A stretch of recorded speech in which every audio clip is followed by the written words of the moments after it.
శ్రీకాకుళం జిల్లాకు good news. కేంద్ర మంత్రి కింజపురం రామ్మోహన్ నాయుడు కృషితో తిరుపతి, శ్రీకాకుళం మధ్య తొలి నేరుగా రైలు సేవ ప్రారంభం కానుంది. ఏప్రిల్ 13 నుంచి హంసఫర్ ఎక్స్ప్రెస్ రన్నింగ్లోకి వస్తుంది. భక్తులకు సౌకర్యవంతమైన ప్రయాణం అందుబాటులోకి రానుందని మంత్రి తెలిపారు.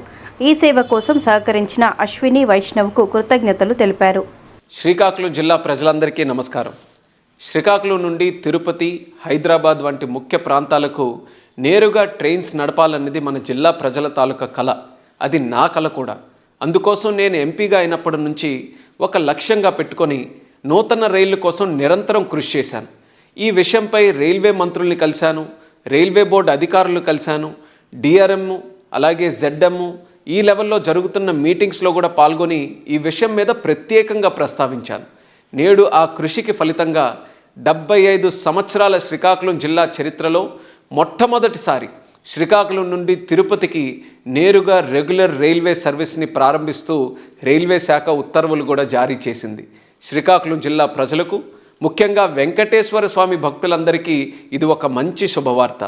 17439 17440 తిరుపతి శ్రీకాకుళం హంసఫర్ ఎక్స్ప్రెస్ రైలు ప్రతి ఆదివారం సాయంత్రం తిరుపతి నుండి శ్రీకాకుళం, అలానే ప్రతి సోమవారం మధ్యాహ్నం శ్రీకాకుళం నుండి తిరుపతి ప్రయాణిస్తుంది.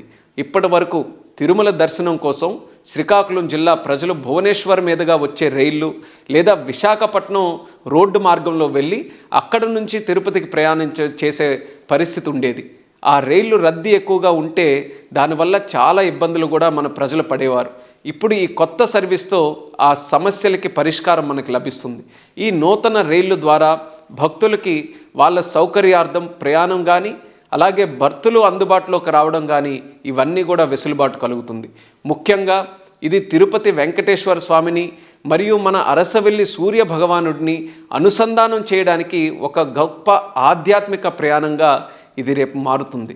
ఈ నూతన రైల్ సర్వీస్ని ఏప్రిల్ 13వ తేదీన శ్రీకాకుళం రోడ్ స్టేషన్ నుంచి మనం ప్రారంభించబోతున్నాం. మన శ్రీకాకుళం జిల్లా ప్రజలు దీర్ఘకాలిక కోరిక నెరవేర్చిన రైల్వే శాఖ మంత్రివర్యులు అశ్విని వైష్ణవ్ గారికి జిల్లా ప్రజల తరపున హృదయపూర్వకమైనటువంటి కృతజ్ఞతలు కూడా తెలియజేస్తూ, రానున్న రోజుల్లో మరిన్ని నూతన సర్వీసులు శ్రీకాకుళం నుండి ప్రారంభమయ్యేలా నేను నా కృషి కంటిన్యూస్గా చేస్తూనే ఉంటాను. శ్రీకాకుళం జిల్లా రైల్వే ప్రగతిని మరింత ముందుకు తీసుకొని వెళ్తానని తెలియజేసుకుంటూ మరొక్కసారి శుభాకాంక్షలతో మా జిల్లా ప్రజలందరికీ కూడా నమస్కారాలు.